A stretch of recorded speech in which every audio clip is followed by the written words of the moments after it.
C'est inédit, c'est sans précédent. En France, les éditeurs et les auteurs attaquent ensemble Meta en justice pour violation du droit d'auteur. Avec nous pour en parler, Vincent Montagne, bonsoir. Bonsoir. Bienvenue à vous. Vous êtes le président du syndicat national de l'édition. Alors, vous avez déposé une action en justice devant la 3e chambre du tribunal judiciaire de Paris avec la Société des gens de lettres et le syndicat national des auteurs et des compositeurs. Qu'est-ce qui a modifié pour commencer cette décision ? Alors, nous avons mis certainement un peu de temps à réunir les preuves et nous avons aujourd'hui, on le savait déjà avec Book3, qui a incorporé des centaines de milliers d'œuvres, à peu près le tiers de la British Library. Donc, on sait que c'est là. Mais on a demandé à nos éditeurs, en tant que président du syndicat national, nous avons 720 adhérents et des centaines d'éditeurs qui nous remontent régulièrement ce qui se passe.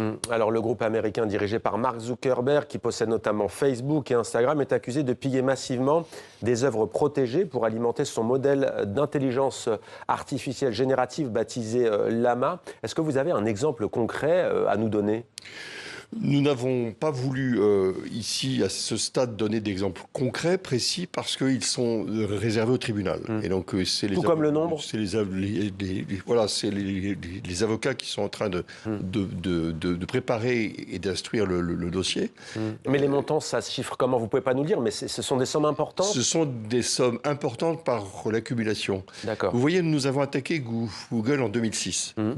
Google avait délibérément fait le choix de numériser les livres sous droit sans autorisation. Et évidemment, à l'époque, on nous a dit « vous n'avez aucune chance ». 6 ans plus tard, ils ont arrêté, ils ont perdu la partie et nous n'avons pas cherché une indemnisation en dehors des livres numérisés, mais on les a sortis de ce processus. Et c'est ce que nous voulons. Nous voulons le respect du droit d'auteur et des ayants droit. Donc c'est David contre Goliath, mais vous y croyez ? Vous avez négocié d'ailleurs, disons-le, avant cette démarche en justice avec le groupe de Meta, ça n'a rien donné ? Oui, sans qu'on les attaque, il ne se passera rien. Et David, généralement, gagne contre Goliath. Vous parlez notamment de parasitisme économique. Je n'avais jamais entendu le terme. C'est quoi le parasitisme économique ? Ma grand-mère dirait ce sont les piques-assiettes. Ouais. Je crois que c'est très clair. Ils utilisent les contenus pour alimenter l'IA. Heureusement, l'Europe a réagi très très vite. Donc il y a des règles qui sont en place, mais elles doivent se concrétiser. Et à terme, on doit revenir et respecter la rémunération des ayants droit. Je voudrais juste te dire une chose. Le droit d'auteur existe depuis 250 ans. Et il est quand même très clair que s'il n'y a plus de création, les premiers pénalisés, ce sera l'intelligence artificielle elle-même, parce qu'elle n'aura plus de contenu.